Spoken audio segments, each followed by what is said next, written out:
تاکہ ہر آدمی یہ سمجھ سکے، کیونکہ مجھے جس طرح سے لوگوں کے کمنٹس آ رہے ہیں، کوئی اسٹوڈنٹس ہے وہ ماشاءاللہ نورانی قاعدہ سیکھ رہے ہیں۔ آج ایک آرمی والے صاحب کا کمنٹ تھا، 19 سال سے وہ انڈین آرمی کے اندر جاب کرتے ہیں، ابھی تک انہوں نے قرآن نہیں سیکھا تھا، ماشاءاللہ وہ بھی ابھی ہمارے یہ سارے ویڈیوز دیکھ رہے ہیں۔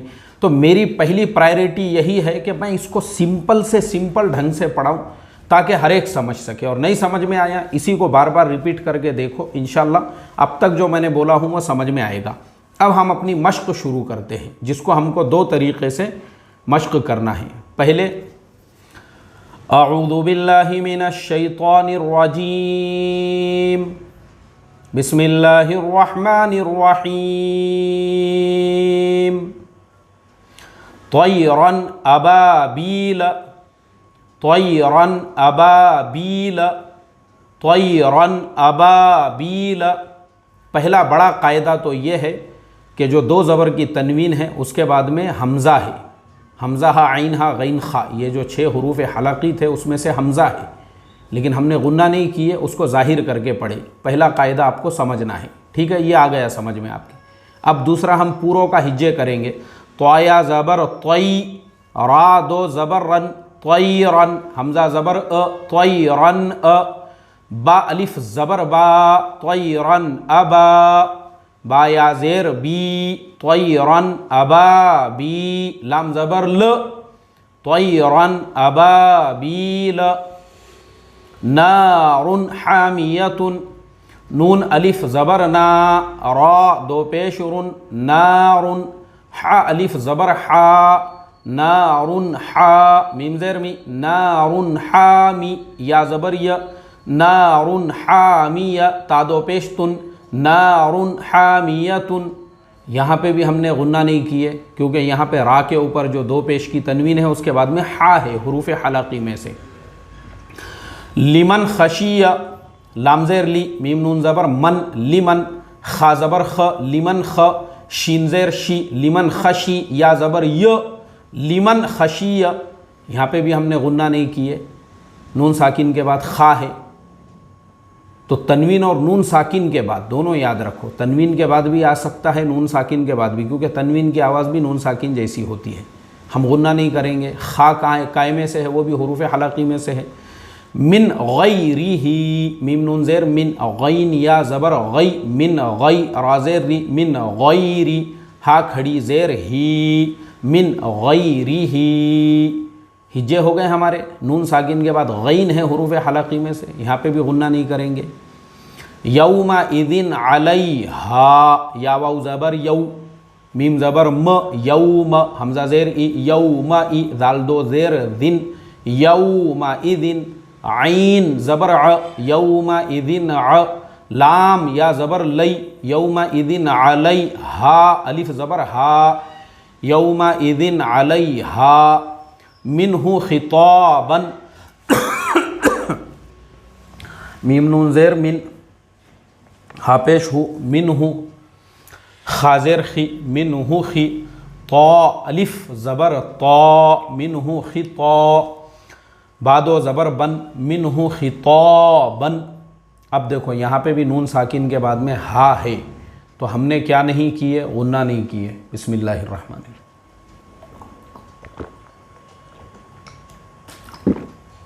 الحمدللہ،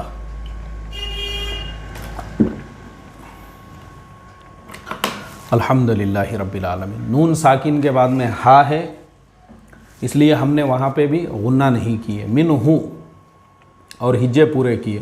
من عین آنیت، من عین آنیت، یہاں پہ 2 مرتبہ اظہار ہوگا اور دونوں کو یاد رکھنا ہے۔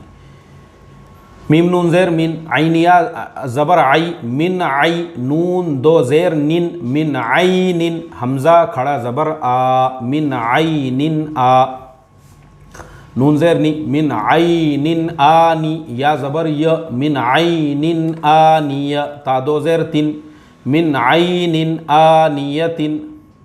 اب دیکھو یہاں پہ 2 مرتبہ اظہار ہو رہا ہے، ایک تو نون ساکن کے بعد میں عین ہے اور دوسرے 2 زیر کی تنوین کے بعد میں حمزہ ہے۔ دونوں جگہ پر آپ کو یہ یاد رکھنا ہے کہ دونوں حروف حلقی میں سے ہے، حروف حلقی میں سے حمزہ ہے، حروف حلقی میں سے عین ہے، اس وجہ سے وہاں پہ بھی کیا نہیں ہوگا، غنہ نہیں ہوگا۔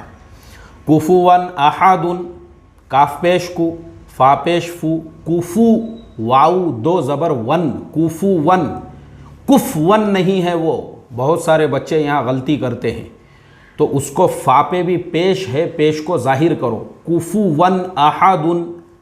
اب یہاں پر حمزہ زبر کفواً ہا زبر ہا، کفواً احا، دال دو پیش دن، کفواً احد۔ اب ون کے بعد جو ہے حمزہ ہے، اس لیے وہاں پہ بھی اظہار ہوگا، اخفا نہیں ہوگا، یعنی غنہ نہیں کریں گے اس میں۔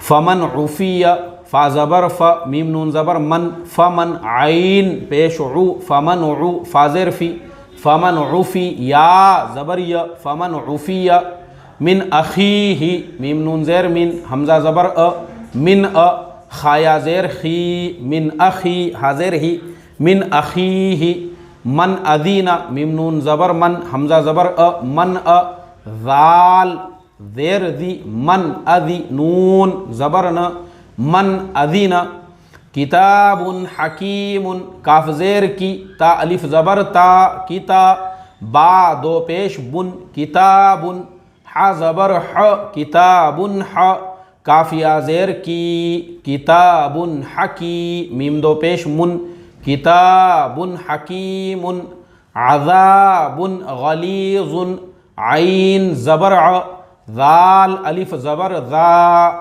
عذا با دو پیش بن، عذاب، غین زبر غ، عذاب غ، لام یا زیر لی، عذاب غلی، ضاد و پیش ظن، عذاب غلیظ، حاسد اذا حسد، حا الف زبر حا، سین زیر سی، حاسی، دال دو زیر دن، حاسد، حمزہ زیر ای، حاسد ای، دال الف زبر دا، حاسد اذا، حا زبر ح، حاسد اذا ح، سین زبر س، حاسد اذا حس، دال زبر د، حاسد اذا حسد۔